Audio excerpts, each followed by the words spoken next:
السلام علیکم۔ سب سے پہلے خوش آمدید کہتی ہوں آپ لوگوں کو اپنے چینل کے یو کے اسٹوریز میں۔ آج جو کہانی میں آپ لوگوں کے لیے لے کر آئی ہوں، اس کہانی کا عنوان ہے چوریل کا مسکن۔ تو آئیے پھر سنتے ہیں اور جانتے ہیں کہ یہ کہانی کیا ہے۔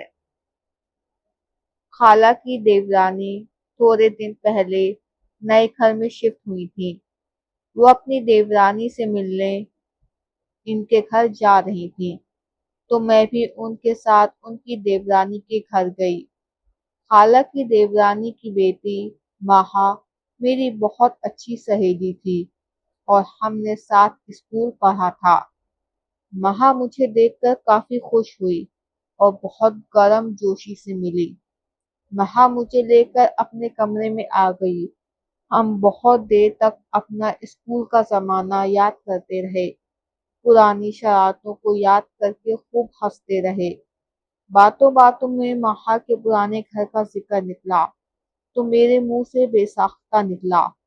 پچھلے 20 سال سے تم لوگ اس گھر میں رہائش پذیر تھے اور بقول تم لوگوں کے کہ ہم لوگ اپنا یہ گھر کبھی نہیں چھوڑیں گے، تو پھر ایسا کیا ہوا تھا کہ تم لوگوں نے آنن فانن اپنا وہ گھر چھوڑ دیا؟ میری اس بات پر مہا تھوڑی دیر کے لیے بالکل چپ ہو گئی۔ میرے اصرار پر آخر اسے اپنا گھر چھوڑنے کی وجہ بتانی ہی پڑی۔ 18 فلیٹس پر مبنی یہ 40 سالہ پرانی عمارت، جس میں چھوٹے چھوٹے فلیٹس آمنے سامنے بنے ہوئے تھے۔ ہم پچھلے 20 سال سے اس عمارت میں رہائش پذیر تھے، میں، میری 3 بہنیں اور 2 بھائی۔ والد کا بہت پہلے انتقال ہو گیا تھا۔ ہمارا گھر تیسری منزل پر تھا۔ ہمارے سامنے فلیٹ میں میری خالہ رہتی تھی، جن کی 2 بیٹیوں کی شادی ہو گئی تھی اور 2 بیٹے بھی شادی شدہ تھے۔ خالہ کے دونوں بیٹے ان کے ساتھ رہتے تھے۔ میرے خالو کا 1 سال پہلے انتقال ہوا تھا۔ یہاں میں بتاتی چلوں کہ اس عمارت میں جو سامنے کی طرف فلیٹ تھے، ان کے کمروں کی کھڑکیاں گندی گلی میں کھلتی تھیں، کیونکہ اس کے سامنے ایک بڑا کچرا کنڈی تھی اور وہاں ایک پرانا نیم کا درخت تھا جس پر بے تحاشا جالے لگے ہوئے تھے۔ میری خالہ کے گھر میں شروع سے ہی ایک عجیب خاموشی محسوس ہوتی تھی۔ بہت سے گھر کے افراد ہونے کے باوجود بھی ایک پراسراریت سی تھی۔ ہم بلڈنگ والوں میں بہت محبت تھی، ایک دوسرے کی خوشی غمی میں شریک ہونا۔ شام کو عورتیں اپنے کام سے فارغ ہو کر چھت پر آ جاتی اور ہم بچے کھیل کود میں لگ جاتے۔ یوں ہی ہنستے کھیلتے ہم کب بڑے ہوئے پتہ ہی نہیں چلا۔ کچھ دنوں سے بلڈنگ میں سرگوشیاں ہو رہی تھیں، مگر کچھ سمجھ نہیں آ رہا تھا کہ بات کیا ہے۔ ہمارے نیچے فلیٹ والی آنٹی، جن کا نام مہوش تھا، ان کا بیٹا عمر، جس کی عمر 16 سال تھی، وہ کرکٹ کا دیوانہ تھا۔ ہماری گلی میں ہی بلڈنگ کے لڑکے اکثر نائٹ میچ رکھتے تھے۔ میرا بھائی میچ کھیلنے نہیں گیا تھا، اس کی طبیعت خراب تھی۔ میری شادی شدہ بہنیں رہنے آئی ہوئی تھیں۔ ہم مل کر باتیں کر رہے تھے کہ ہمیں مہوش آنٹی کی چیخوں کی آواز آئی، جس پر ہم گھبرا گئے۔ میرا چھوٹا بھائی نیچے دیکھنے گیا تو پتہ چلا کہ عمر اپنے گھر کے آگے بے ہوش پڑا ہوا تھا۔ عمر جب 4 بجے بھی گھر نہیں آیا تو احمد انکل نے، عمر کے والد، اس کو نیچے گلی میں دیکھنے جانے کے لیے جو ہی دروازہ کھولا تو عمر کو بے ہوش پایا۔ ہوش میں آنے کے بعد بھی وہ کافی خوف زدہ تھا۔ دوسرے دن امی اور خالہ مہوش آنٹی کے ہاں گئے تو انہوں نے بتایا کہ عمر رات جب میچ کھیل کر اوپر آیا، اپنے گھر کے باہر پہنچ کر اس کی نظر اتفاقاً اوپر جاتی سیڑھیوں پر پڑی تو اس نے دیکھا ایک سفید لباس میں عورت کھڑی ہے۔ اس کی پشت عمر کی جانب تھی، اس کے لمبے سفید بال زمین کو چھو رہے تھے۔ اس نے عمر کی جانب مڑ کر دیکھا تو اس کا پورا چہرہ سفید تھا اور آنکھیں بھی سفید جن کی پتلیاں غائب تھیں۔ اس عورت کو دیکھ کر وہ خوف سے بے ہوش ہو گیا۔ اب امی اور خالہ کافی خوف زدہ ہو گئی تھیں۔ ایک شام خالہ ہمارے گھر بیٹھی ہوئی تھی۔ چائے کے دوران امی نے خالہ کی بابت دریافت کیا کیونکہ ہم نوٹ کر رہے تھے۔ خالہ کچھ دنوں سے بہت چپ چاپ تھیں۔ امی کے پوچھنے پر وہ بتانے لگی، رات میں سو رہی تھی کہ آدھی رات کو مجھے ایسا لگا کوئی کمرے میں گہرے گہرے سانس لے رہا ہے، جبکہ کمرے میں میرے علاوہ کوئی اور نہیں تھا۔ میں نے اس کو اپنا وہم قرار دیا، مگر اب سانس کی آواز تیز ہو گئی تھی۔ پھر مجھے اپنے تکیے پر دباؤ سا محسوس ہوا، جیسے کوئی سر رکھ کر لیٹا ہوا ہو، اور اب سانس کی آواز صاف مجھے اپنے کانوں میں آ رہی تھی۔ خوف سے میرا دم خشک ہو چکا تھا۔ میں آنکھیں بند کیے بستر پر ساکت پڑی رہی۔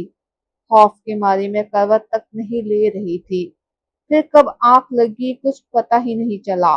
دوسرے تیسرے دن سکون رہا، مگر چوتھی رات مجھے لگا کوئی بیڈ ہلا رہا ہے۔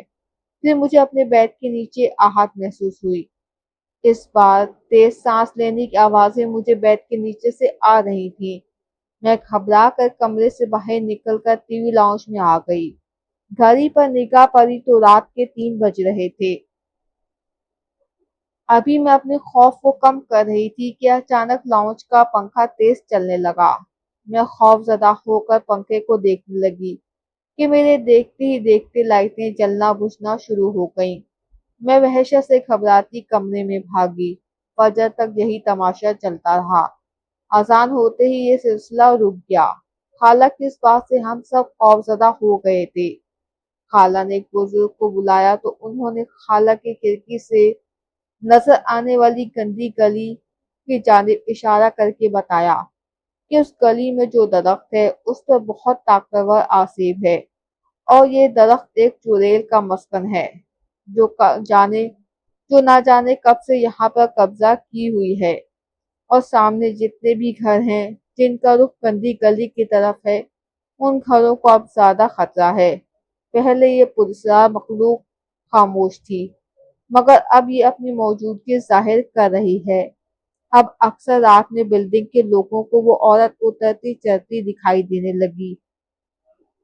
خوف ہماری دلوں میں بیٹھ گیا تھا، مگر اللہ کا شکر ہے کہ ایسا کوئی واقعہ میرے گھر والوں کے ساتھ اب تک پیش نہیں آیا تھا، مگر ایک ڈر تو تھا جو کسی وقت بھی رونما ہو سکتا تھا۔ اب شام ہوتے ہی سب اپنے گھروں میں چلے جاتے تھے۔ بلڈنگ میں پہلی والی رونقیں ختم ہو گئی تھیں۔ میرا دل بہت چاہ رہا تھا روحی آنٹی کے گھر جانے کا۔ ان سے پچھلے ایک ہفتے سے میں نہیں ملی تھی۔ وہ مجھے اپنی بیٹیوں کی طرح چاہتی تھیں۔ ان کے 3 بیٹے تھے، تینوں باہر سیٹل تھے، اور ایک بیٹی جس کی کب کی شادی ہو گئی تھی۔ میرا آنٹی کے گھر آنا جانا بہت تھا۔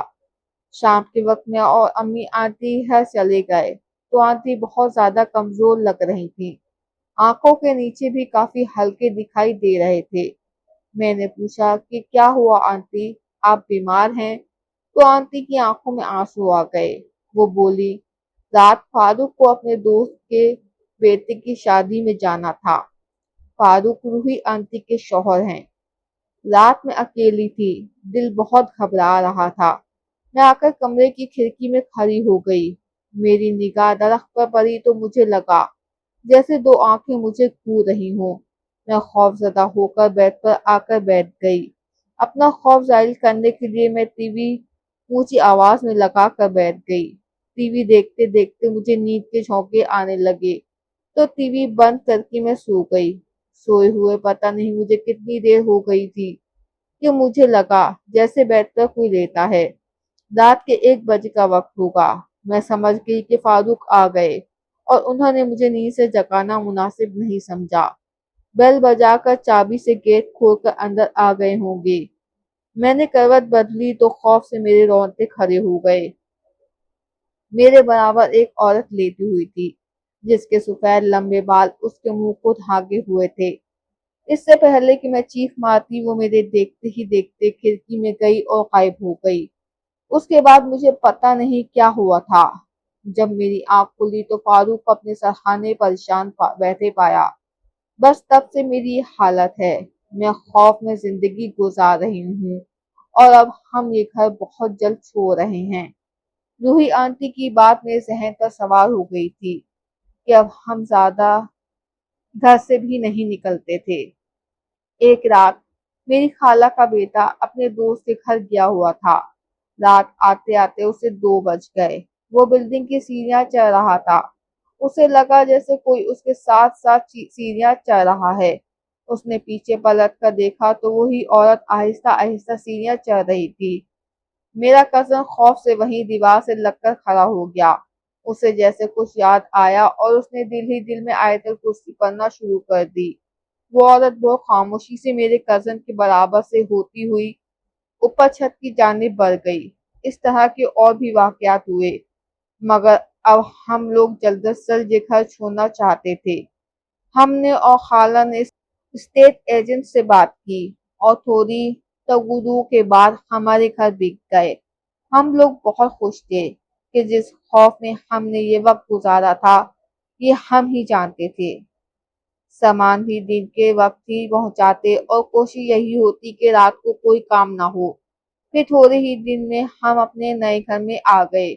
زلیخا ہماری کام والی ماسی پچھلے 2 ہفتے سے نہیں آ رہی تھی، تو ہمارے پرانے گھر سے کام پر لگی ہوئی تھی اور کافی پرانی تھی۔ وہ اب بھی اسی بلڈنگ میں کام کرتی تھی۔ 2 ہفتے بعد وہ آئی تو چہرے سے کافی بیمار لگ رہی تھی۔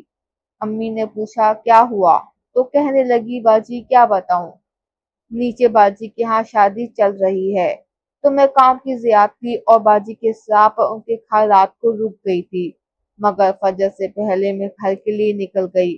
اب آپ کو تو پتا ہے کہ گندی گلی سے ہی راستہ ہے میرے گھر کا۔ میں تیز تیز چل رہی تھی کیونکہ مجھے گلی میں گھستے ہی خوف آنے لگا۔ ابھی باجی میں درخت تک ہی پہنچی تھی کہ مجھے کسی عورت کے ہنسنے کی آواز آئی۔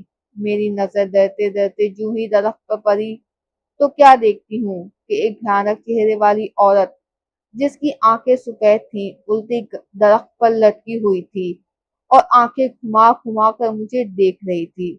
باجی میں گرتی پڑتی کیسے گھر آئی ہوں یہ میں ہی جانتی ہوں۔ کچھ دنوں بخار میں پڑی رہی ہوں۔ زلیخا کی اس بات سے میرے رونگٹے کھڑے ہو گئے کہ اگر خدا نہ کرے میں دیکھ لیتی اس عورت کو تو نہ جانے کیا ہوتا۔ اس کی بات سن کر ہم گھر آ گئے۔ پھر کئی ماہ بعد جب میں ان کے گھر گئی تو پتہ چلا صلح مشورے کے بعد انہوں نے زلیخا کو کام سے نکال دیا تھا اور اپنے ہی علاقے کی کام والی کو رکھ لیا تھا۔ آج کئی ماہ گزر گئے ہیں، ماہا کے ہاں سب کچھ بالکل ٹھیک ٹھاک چل رہا ہے۔ ماہا کے چہرے پر بھی مسکان واپس لوٹ آئی ہے اور اس کی آنٹی بھی خوش ہیں۔ وقت پر کیے گئے فیصلے ہمیں بہت ساری آفات سے بچا لیتے ہیں۔ زندگی بہت نازک ہے، اس کی قدر کریں۔ اپنے گرد قرآنی آیات کا حصار بن کر رکھیے، کیا پتہ آپ بھی کسی ایسے ہی نادیدہ حادثے سے دوچار ہوں تو یہ حصار آپ کی حفاظت کرے گا۔ امید کرتی ہوں کہ یہ کہانی آپ کو اچھی لگی ہوگی۔